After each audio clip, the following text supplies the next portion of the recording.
কি মিস আদিবা? ও sorry sorry, আপনার তো গত 2 ঘন্টা 20 মিনিট 33 সেকেন্ড আগে ইসলামী শরীয়ত মোতাবেক এবং আইন মেনে নবীন চৌধুরীর একমাত্র ছেলে নীল চৌধুরীর সঙ্গে বিবাহ সম্পন্ন হইয়াছে। তাই আপনাকে তো এখন মিস বলাটা অন্যায়, তাই না মিসেস আদিবা? বলেছিলাম না, আপনি যত যাই করে নিন, বিয়েটা আপনার আমাকে করতে হবে। কি মিলল তো আমার কথা? তুই এটা কেন করলি নীল? আমি তোর কি ক্ষতি করেছিলাম? তাহলে তুই কেন আমার এত বড় সর্বনাশটা করলি?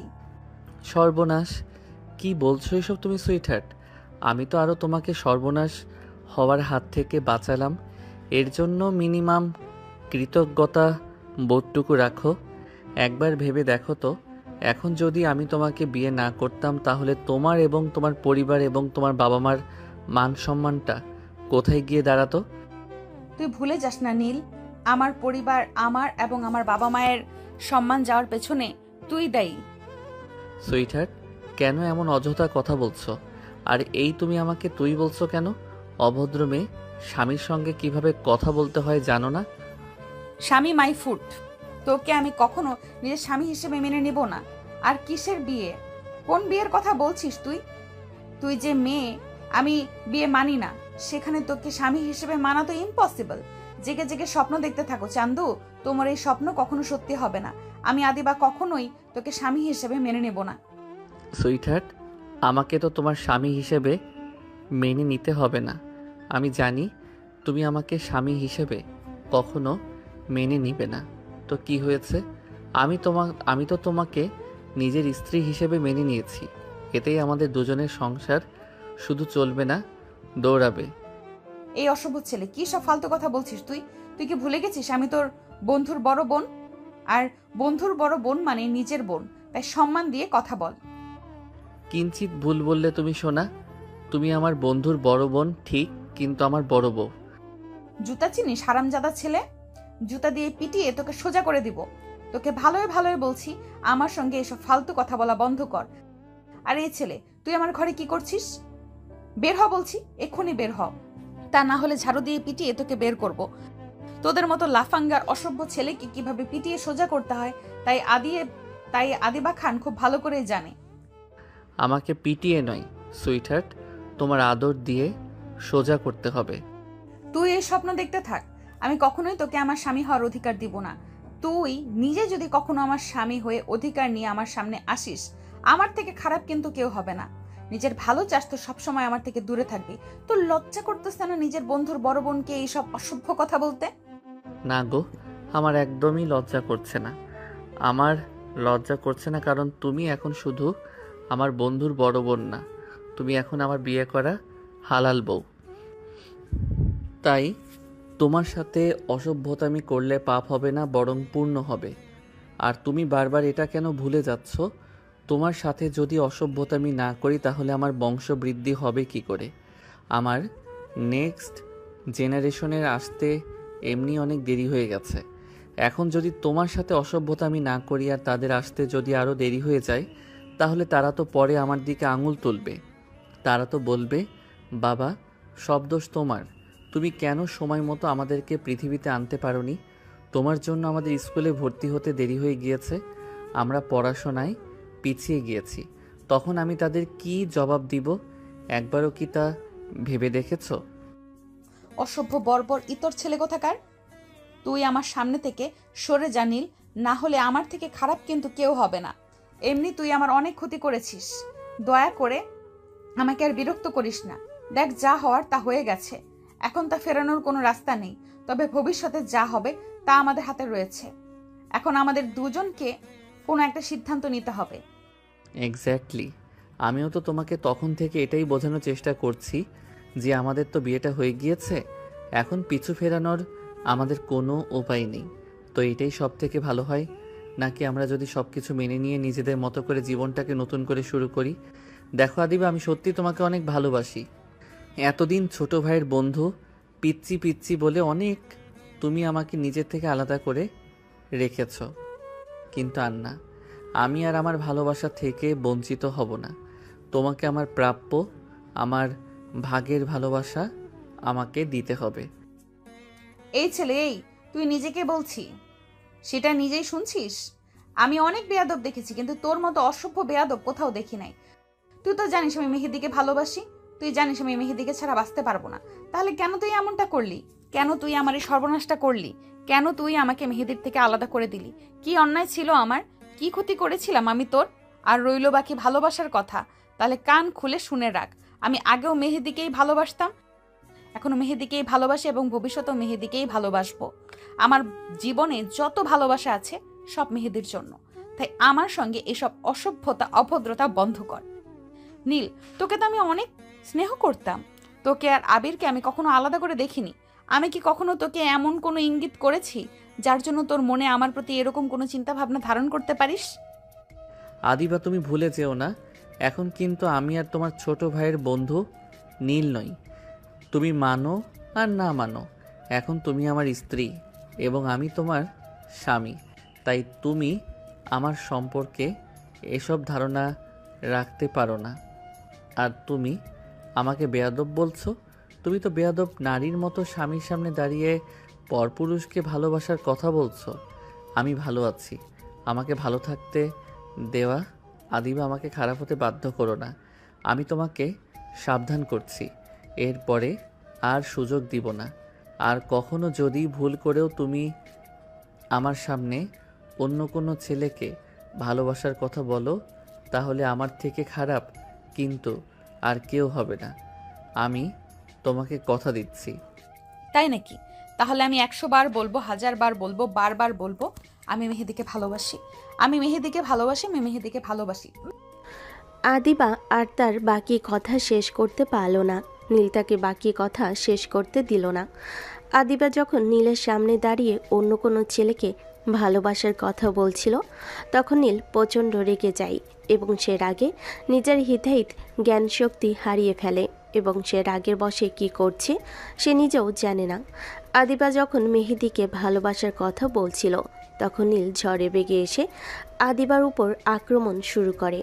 যখনই আদিবা কথা বলতে যাবে, অমনি নীল দৌড়ে এসে আদিবার ঠোঁট নিজের দখলে নিয়ে নেয় এবং আদিবা ছটফট করতে থাকে ছাড়া পাওয়ার জন্য। কিন্তু ওই যে কথায় আছে না, মেয়ে যতই বয়সে বড় হোক না কেন, শক্তিতে সে একজন ছেলের কাছে চুনোপুটি মারত। তাই আদিবার ক্ষেত্রেও একই ঘটনা ঘটল। নীল যখন আদিবার উপর আক্রমণ করল, তখন আদিবা যতই ছোটাছুটি করুক না কেন, সে নীলের শক্তির সাথে পেরে উঠল না। এরপর বেশ কয়েক মিনিট পর নীল আদিবাকে ছেড়ে দেয়। নীল আদিবাকে ছেড়ে দিতেই আদিবা রাগে ফুঁসতে ফুঁসতে তেড়ে আসে নীলের দিকে। আদিবা রাগে বশবর্তী হয়ে এসে সজোরে নীলের গালে চর বসিয়ে দেয়। আদিবার চর খেয়ে নীল নিজের গালে আলতো করে হাত রেখে আদিবাকে ফ্যালফ্যাল করে দেখতে থাকে। নীলকে নিজের দিকে এভাবে চেয়ে থাকতে দেখে আদিবা আরও বেশি রেগে যায় এবং রাগে গজগজ করতে করতে সে বলে, অসভ্য ছোট লোক ইতর কোথাকার, কি করলি তুই এটা আমার সাথে? তোকে বারবার বারণ করছি, তুই বারবার আমার সঙ্গে একই কাজ করতে আসছিস কেন? তোর গায়ে কি মানুষের চামড়া নেই? তোর গায়ে কি অপমান বোধ লাগে না? না, লাগে না। প্রসঙ্গ যদি হয় নিজের প্রিয়তমার এবং নিজের স্ত্রীর, তাহলে আমি শুধু অসভ্য, ছোটলোক, ইতর, বেহায়া, বেয়াদব নই, জঘন্য, খারাপ হতে পারি। আমি তোমাকে বারবার বারণ করেছিলাম আমার সামনে অন্য ছেলের নাম নিও না, কিন্তু না, তোমাকে বারবার যেটাই বারণ করি তুমি সেটাই করতে থাকো। ফালতু কোথাকার! মেহেদি বাইরের ছেলে নয়, না অন্য ছেলে, বাহিরের থার্ড ক্লাস ছেলে তুই। তুই হলি আমার জীবনে বাহিরের ছেলে। মেহেদি আমার জান, ওকে আমি নিজের থেকেও বেশি তোর এত বড় সাহস! অনেকবার তোকে সাবধান করেছি, আর না।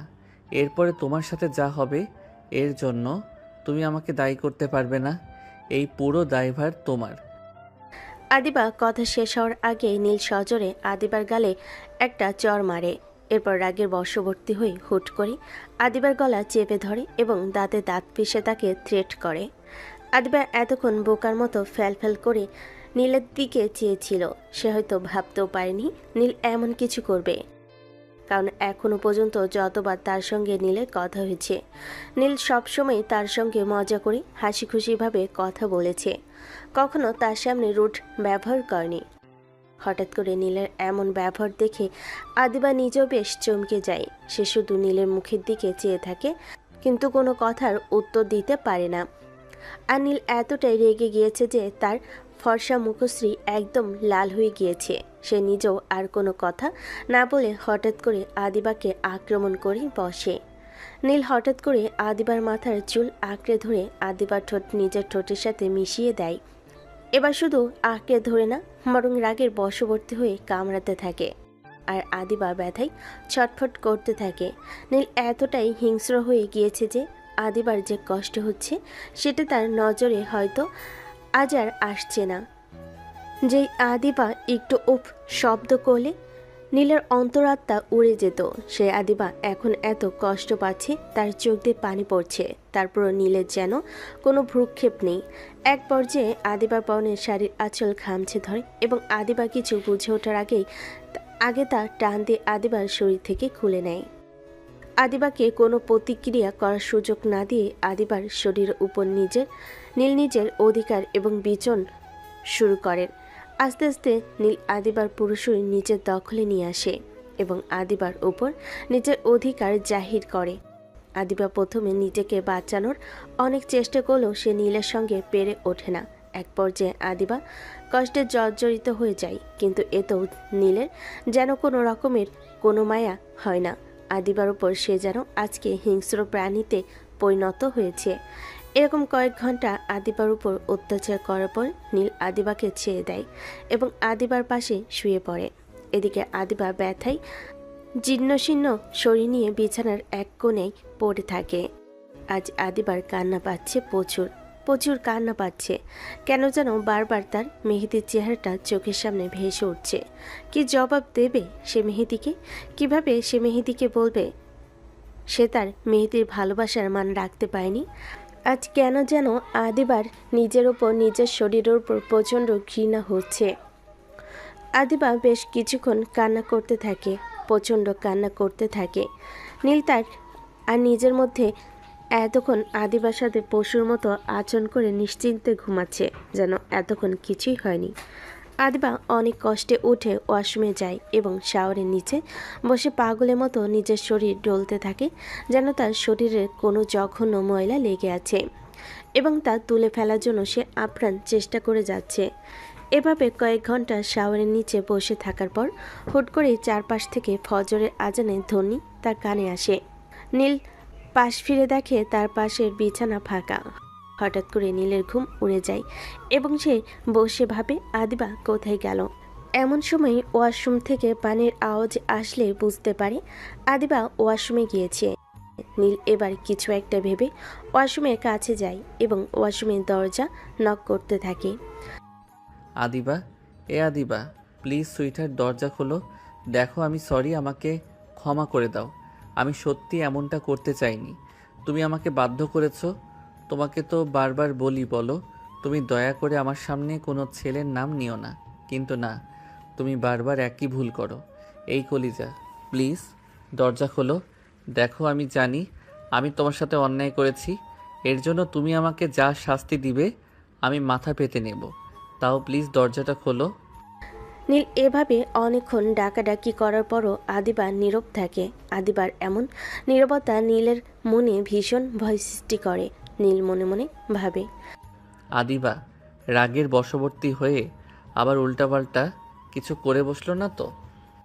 নীল এভাবে অনেকক্ষণ ডাকাডাকি করলো, কিন্তু তারপরও আদিবার কোনো সার শব্দ দিল না। এবার নীল অধৈর্য হয়ে উত্তেজিত হয়ে যায় এবং খুব জোরে জোরে দরজা নক করতে থাকে। দেখো সুইটহার্ট, প্লিজ এমন করে না, প্লিজ দরজাটা খোলো।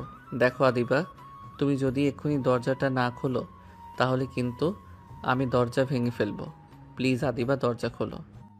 যখন এভাবে অনেক ডাকাডাকির পরও আদিবা দরজা খুলল না, তখন নীল প্রচণ্ড ভয় পেয়ে যায় এবং সে আর দেরি করে না, দরজা ভেঙে ফেলে। নীল দরজা ভেঙে দেখে আদিবা শাওয়ারের নিচে বসে আছে এবং ননস্টপ পানিতে ভিজছে। নীল আদিবাকে দেখে বেশ ভয় পেয়ে যায় এবং বেশ কিছুক্ষণ থমকে থাকে। নীল দৌড়ে গিয়ে আদিবাকে জড়িয়ে ধরে এবং তাকে হালকা হালকা ঝাঁকাতে থাকে। নীল আদিবার গায়ে হাত দিয়ে থমকে যায়। আদিবার পুরো শরীর ঠান্ডা বরফ হয়ে গিয়েছে। নীল মনে মনে ভাবতে থাকে, তবে কি আদিবা সারা রাত এভাবে পানিতে ভিজেছে? কেন যেন এখন নীলের ভিতরে নীল অপরাধবোধ কাজ করছে। সে কি তাহলে আদিবার ওপর অনেক বেশি অন্যায় করে ফেলেছে? নীল এবার আদিবার দিকে ভালো করে লক্ষ্য করে দেখে আদিবা কেমন যেন নেতিয়ে পড়ছে। নীল সাথে সাথেই আদিবাকে নিজের সাথে জড়িয়ে নেয়। এরপর সে আদিবাকে ভালোভাবে মুছিয়ে শুকনো কাপড় পরিয়ে বাইরে নিয়ে আসে। কিন্তু এরপর বাধে আরেক বিপত্তি। নীল যখন আদিবাকে নিয়ে বেডের কাছে আসে এবং আদিবাকে বসাতে চায়, তখন দেখে পুরো বেডের চাদর যেন রক্তে মাখামাখি হয়ে আছে। এরপর নীল আরেকবার আদিবার দিকে তো একবার বিছানার চাদর দিকে তাকাচ্ছে। এরপর নীলের অপরাধী মনটা আরও বেশি অপরাধী কাজ করতে থাকে। সে আবারও কয়েকবার আনমনে আদিবাকে সরি বলে। নীল ভালোভাবে বুঝতে পারে সে আদিবার সাথে ঠিক কত বড় অন্যায় করছে। সে কোল থেকে আলতো করে আদিবাকে পাশে নামিয়ে খুব দ্রুত বেডের থেকে চাদরটা তুলে নেয় এবং নতুন করে একটা চাদর কাভার থেকে বের করে এনে বিছানায় সুন্দর করে বিছিয়ে আদিবাকে বিছানায় শুয়ে দেয় এবং পুরনো চাদরটা নিয়ে গিয়ে ওয়াশমে ধুয়ে দেয় এবং নিজেও শাও নিয়ে বাইরে এসে দেখে আদিবা এখনও কেমন যেন তাকিয়ে আছে। আদিবাকে দেখে মনে হচ্ছে সে ভীষণ রকমের শকটের মধ্যে রয়েছে। এরপর নীল বাইরে চলে যায় এবং বেশ কিছুক্ষণ পর রুমে ফিরে আদিবাকে কয়েকটি ওষুধ খাইয়ে দেয়। আদিবা যেন তার সাথে কি হচ্ছে না হচ্ছে তা বুঝতে ভুলে যায়। এভাবে অনেকক্ষণ অনেক চেষ্টা করে নীল আদিবাকে ঘুম পাড়াতে সফল হয়। নীল আদিবাকে ঘুম পাড়িয়ে দিয়ে সেও আদিবার পাশে ঘুমিয়ে পড়ে।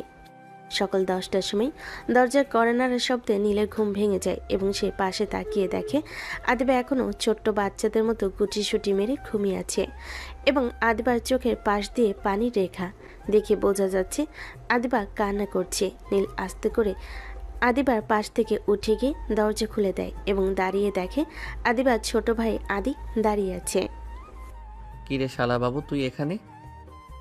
মানে এত মানে করছিস কেন? যা বলার ঝেড়ে কাশ। আচ্ছা বাদ দে, আয় ভেতরে আয়। না, যাব না। আচ্ছা, আপু কি ঘুম থেকে উঠেছে? নীল এবার ভালো করে আদির দিকে লক্ষ্য করে দেখে আদি কেমন যেন হেজিটেট ফিল করছে নীলের সঙ্গে কথা বলতে। নীল যখন আদিবাকে ঘরের মধ্যে নিয়ে আসার কথা বলে তখন কেমন যেন অদ্ভুত ব্যবহার করে। নীল এটা লক্ষ্য করে। একবার আদি তো আরেকবার ঘুরে আদিবার দিকে লক্ষ্য করে। আদিবা এখনও ঘুমাচ্ছে। তা দেখে নীল আস্তে করে ঘরের বাইরে গিয়ে দরজাটা ভিড়ে আদির ঘাড়ে নিজের হাত রেখে আদিকে সামনের দিকে এগিয়ে নিয়ে যেতে যেতে বলে, ওই শালা, এমন ব্যবহার করছিস কেন? দেখে মনে হচ্ছে তোর বোন নয়, তুই নতুন বউ। না, বিষয়টা তা নয়। বিষয়টা হচ্ছে এখন তোকে কি বলে ডাকবো? কেন আগে যা বলে ডাকতি? আগে যা বলার বলেছি। এখন আগের আর এখনকার মধ্যে অনেক পার্থক্য রয়েছে। আগে তুই আমার শুধুমাত্র বন্ধু ছিলি, কিন্তু এখন তুই আমার বড় আপুর হাজবেন্ড। হ্যাঁ, তা অবশ্য ঠিক বলেছিস। তোর ডাকে পরিবর্তন হলেও আমার ডাকের কোনো পরিবর্তন হয়নি। আমি আগেও তোকে শালা বলেছি, এখনও তোকে শালাই বলছি। নিয়তির খেলা নিয়তির খেলা, বুঝলি নীল? এখন তো তুই আমার মুরব্বী। ওই শালা, একদম ফালতু কথা বলবি না। আমি তোর মুরব্বি মানে? আরে তুই তো এখন আমার বড় বোনের হাজবেন্ড, মানে আমার দুলাভাই। আর দুলাভাই মানে তো গার্ডিয়ান, আর গার্ডিয়ান মানে তো ময় মুরব্বী, তাই নয় কি? শালা বজ্জাত আদি, আর একবার যদি উল্টাপাল্টা কথা বলেছিস তো কানের উপর মেরে কান লাল করে দেব। সম্পর্ক যাই হোক না কেন, তুই আগেও যেমন আমার প্রাণপ্রিয় বন্ধু ছিলি, এখনও তুই আমার প্রাণপ্রিয় বন্ধু আছিস এবং ভবিষ্যতেও তুই আমার প্রাণপ্রিয় বন্ধুই থাকবি। আচ্ছা আচ্ছা, হয়েছে, অনেক হয়েছে। এবার আপুকে নিয়ে নিচে আয়। আম্মু আব্বু আর আঙ্কেল আন্টি তোদের জন্য নিচে অপেক্ষা করছে। ব্রেকফাস্ট করে তো আবার তোদেরকে তোদের বাড়িতে বেরোতে হবে। ওই শালা, ভাগিয়ে দিচ্ছিস নাকি? তো বোন বিয়ে দিয়েছি কি ঘরে বসিয়ে বসিয়ে খাওয়ানোর জন্য নাকি? ওরে শালা, তোর বোন এত খাদক নাকি?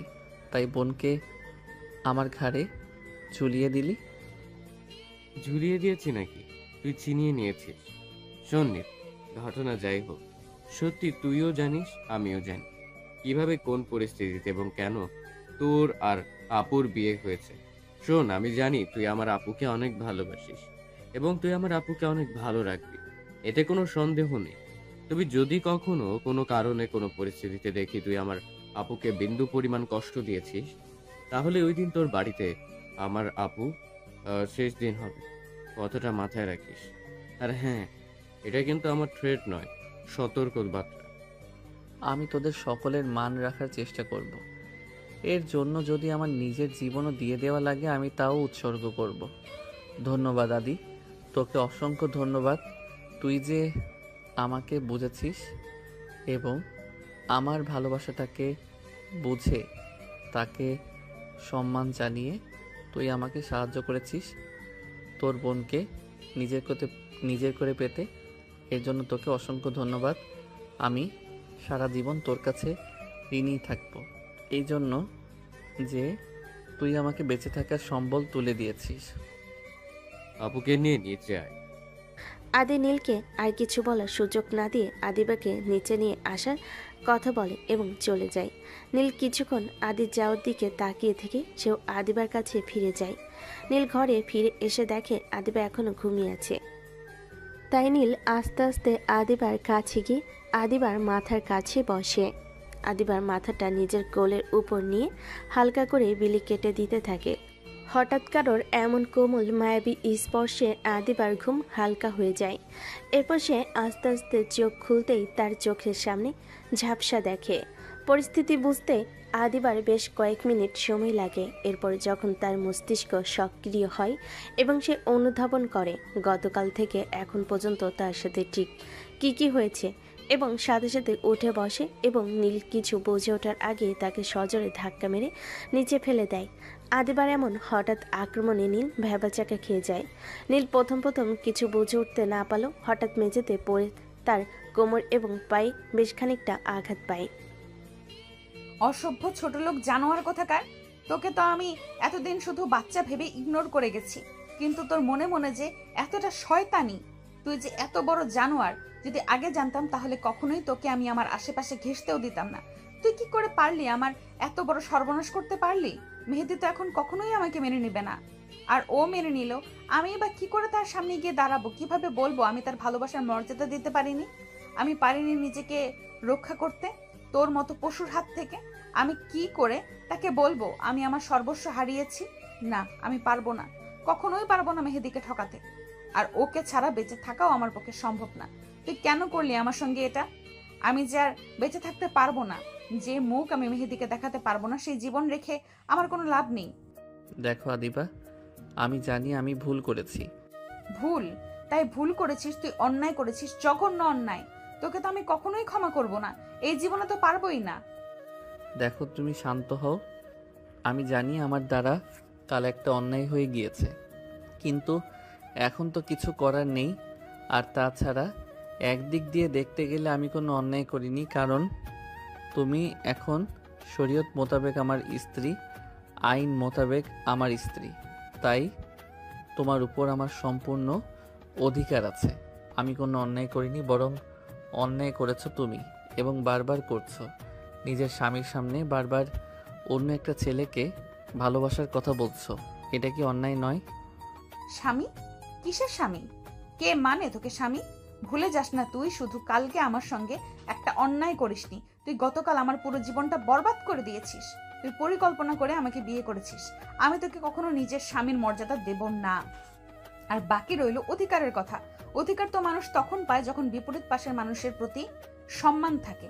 তুই কি আমার সম্মতি নিয়ে আমার সঙ্গে কিছু করেছিস? না তো, তুই আমার সম্মতির বিরুদ্ধে গিয়ে আমার সঙ্গে অন্যায় করেছিস। আর এটাকে কি বলে জানিস? এটাকে স্বামীর অধিকার না, এটাকে রেপ করা বলে। আর তুই আমাকে রেপ করেছিস, তুই আমার পাপী, আমার রেপিস্ট। তুমি এভাবে বলতে পারো না আদিবা। দেখো, বিয়েটা কোনো ছেলে খেলা না যে তুমি আমি একবার খেললাম, খেলা শেষ, সব কিছু শেষ, তা না। বিয়েটা একটা পবিত্র বন্ধন। বিয়েটা যেভাবে হোক